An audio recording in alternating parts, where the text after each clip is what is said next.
So the moment arrived, the end of the 5th EVA. We'd done everything. We'd accomplished all of our goals, all of the instruments. We'd even put on the extra insulation on the outside of the telescope. And to my great surprise, in that moment when I gave Hubble one last little pat and a salute, I wasn't sad at all. I felt really happy that we'd accomplished all of our goals, we'd done our job and a little bit more, and we were sending Hubble off in the best shape of its entire career. Orbiting 375 miles above Earth is a most extraordinary scientific tool that has forever changed our knowledge of the universe. The Hubble Space Telescope is one of the greatest technological achievements in human history. For 20 years, the world has marveled at its astonishing images of our dynamic solar system and the many wonders beyond. Jupiter-sized exoplanets, orbiting other suns, exploding stars and nebulas, massive exotic galaxies. These and other discoveries not only confirmed many scientific theories, including the existence of mysterious dark matter and star-devouring black holes, but also raised new questions for scientists to ponder about the origins of the universe and the endless diversity of the cosmos.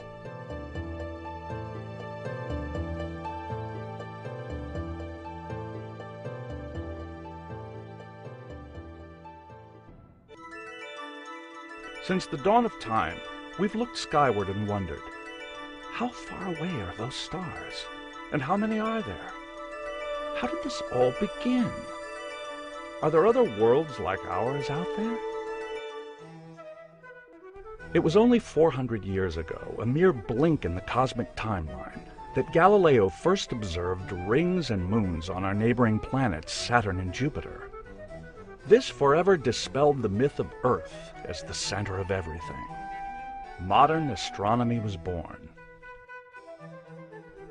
As centuries passed, telescopes became larger and more powerful, able to observe far beyond the limits of our eyes. In 1924, from atop Mount Wilson, California, the astronomer Edwin Hubble first observed that the universe is made up of billions of galaxies, extending well beyond our own Milky Way. Hubble observed that distant galaxies appeared to be rapidly moving away from us. Using known stars to calculate distances between galaxies, Hubble confirmed their retreat. In 1946, the acclaimed astronomer Lyman Spitzer proposed building a large telescope to orbit the Earth. Free of the atmosphere's blurring effects, it would deliver images in brilliant new clarity. You always need visionaries who can look out into the future and think about what's possible. And the motivation that Lyman Spitzer and others in his footsteps had was about getting above the Earth's atmosphere. While Spitzer's idea was well received by astronomers, it would be more than 30 years before funding was granted to begin the design and development. It took time for the technology that people had to catch up to Lyman's initial conception. Named in honor of Edwin Hubble, the orbiting observatory's construction began in 1978 with the creation of an enormous, nearly 8-foot mirror to gather light from objects across the universe. That's kind of the heart, the soul of a telescope. It's the thing that collects the light. Without the mirror, you don't have a telescope. When completed, the Hubble Space Telescope would contain a wide field and planetary camera, a high-resolution spectrograph, high-speed photometer, a faint object camera and spectrograph, all capable of beaming real-time data back to Earth for analysis by scientists. And all contained within a spacecraft as large as a school bus and weighing more than 12 tons. Hubble's journey finally began on April 24, 1990, at NASA's Kennedy Space Center in Florida, aboard Space Shuttle Discovery. Roll program. After a shuddering, bone-jarring launch, Hubble and its precision instruments was gingerly placed into orbit. I remember the crew talked for months leading up to the flight about what the significance of the flight was going to be. There was a lot of conversation back then among the scientific community about the Big Bang Theory And there were those who believed that Hubble would provide all the answers.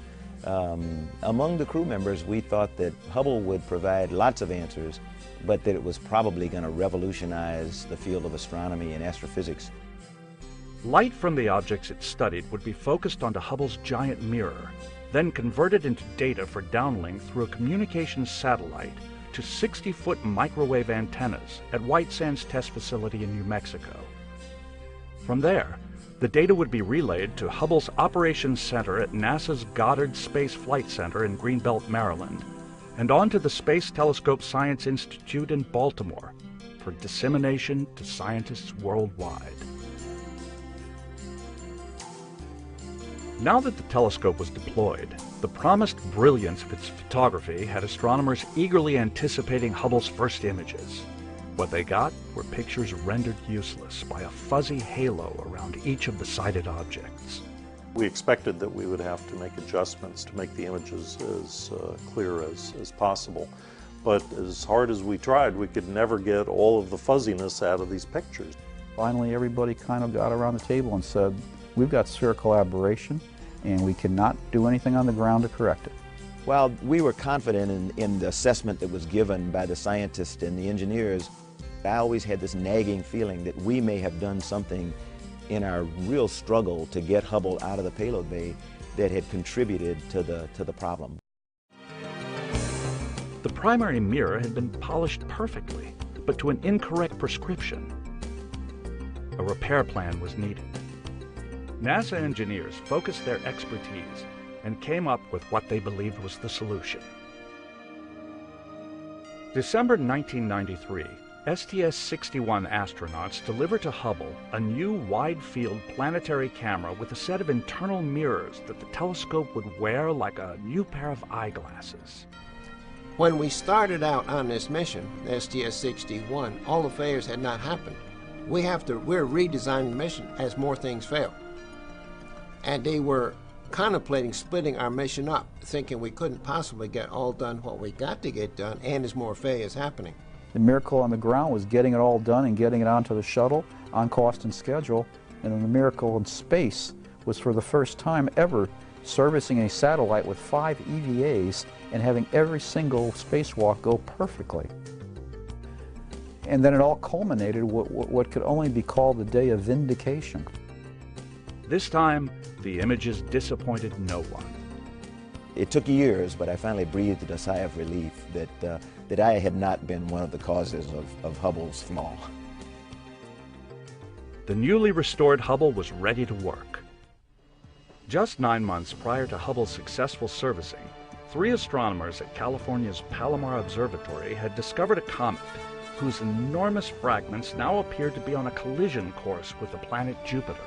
For Hubble, it was a golden opportunity to watch as the gas giant's atmosphere was blackened and scarred, then racked in seismic waves by planet-sized chunks of the comet.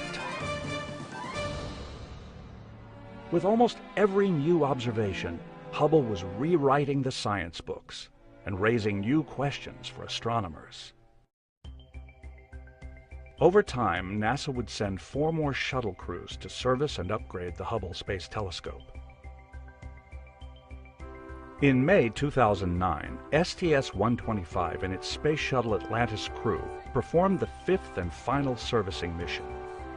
Upgrades, repairs, and new equipment would give Hubble a new lease on life.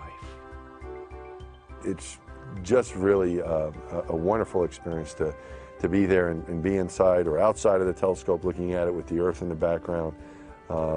Working during a spacewalk is really quite a privilege. So those memories are the most vivid ones that I have. This was mission specialist John Grunsfeld's 3rd visit to Hubble.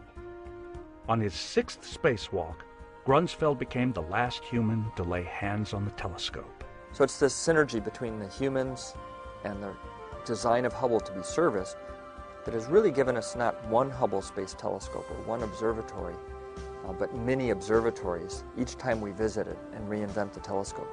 Hubble really is an amazing example of the way people and robotics works together in space. Hubble is up there without people operating it in space every day, taking these great observations, and yet it benefits from having people come to it and inject new technology. So it's not a 20-year-old telescope. It's got brand new technology. I think it's a real lesson, and one of the legacy products of Hubble is that throughout this servicing series, this incredible series of 5 servicing missions, Hubble has done nothing but get immensely more powerful. With Hubble, our neighboring planets now reveal themselves in never-before-seen clarity. Giant gas planets like Uranus and Neptune, they sound large and they are large, but they're very far away. And to ground-based telescopes, they are small disks of light without a lot of detail. Hubble really zooms in and shows us quite a bit of detail on those planets. Surrounding us, we now see billions of galaxies in every shape imaginable, millions of light years across. It's a single point of the sky. We stared for 10 days at a single blank piece of sky, no more than a drinking straw. So you look up at the sky, look through a drinking straw, and we found 10,000 galaxies in that single pinpoint of dark sky. 10,000 galaxies there. Some of those galaxies have been around, their light has taken 13 billion years to reach us. Hubble's imaging of exoplanets circling nearby stars provides direct evidence of new planet systems under construction. Hubble has given us new insights about how stars die and how they are born.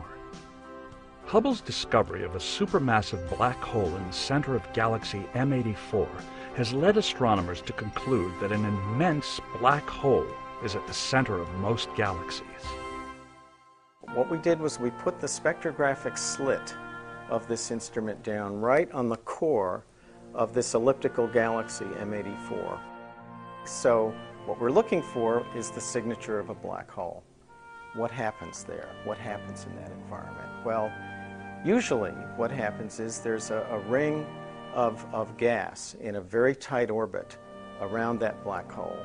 And that ring of gas is rotating very, very quickly, of course, because the black hole mass is huge. One way to recognize the presence of a black hole would be to measure its influence on the stars and gas that are close to it. Hubble has greatly contributed to astronomers' knowledge of dark energy and how this mysterious, little understood phenomenon is speeding up the very same expansion of the universe discovered by Edwin Hubble decades before. What everybody believed was that the universal expansion was slowing down due to gravity. I mean, it made sense. There's no anti-gravity that we know of, but there is now. In Hubble's 20 short years, we've learned more about our universe than in the nearly 400 since Galileo first peered into his modest telescope. Hubble's last servicing mission marks the telescope's new beginning. More powerful than ever, it will lead our exploration of the cosmos for several years to come. To come to the end of that time and release Hubble and think, everything we came to do got done, made me feel really proud about the whole team, the way we'd worked together. Hopeful for the future with Hubble that everything we'd done actually worked and when they checked it out. And just thinking about what Hubble could do now that we've given it a new lease on life. It was very rewarding. Not many humans get to work on things that 100 years from now, history will remember. Hubble is certainly one of them. The Hubble touches people not only for the science, but it touches people for its aesthetics and its beauty. And the people that choose what to study have done the right thing. They've done an extraordinary job of not only getting great science, but also the beauty of the universe. 400 years from now, they'll look back and they'll say, well, the Hubble really did change the way we see the universe. I think the scientific legacy is that textbooks have been rewritten because of Hubble. I think the fact that we didn't know 20 years ago about black holes or exosolar planets or galaxy evolution, dark energy, we didn't know we could measure dark matter. I mean, we're at a point in our history where we have now discovered we only understand 4% of the universe. The rest of it is completely unknown. Waiting in the wings is NASA's Next Generation Telescope. When it is launched in 2014, the James Webb Space Telescope will soar deeper into space and look even farther back in time to unexplored territory at the beginning of our universe. And the Hubble has shown us, if you like, the peaks of the iceberg, those very first galaxies. The James Webb Telescope is going to penetrate right into what we call these dark ages, where those very first galaxies are probably lurking, out of sight from us currently. The Hubble telescope has made a remarkable journey, from imagination to reality. It has not only transformed the way we view the universe, but also fundamentally changed how we view ourselves, our place in the ever-expanding cosmos, and the never-ending journey before us.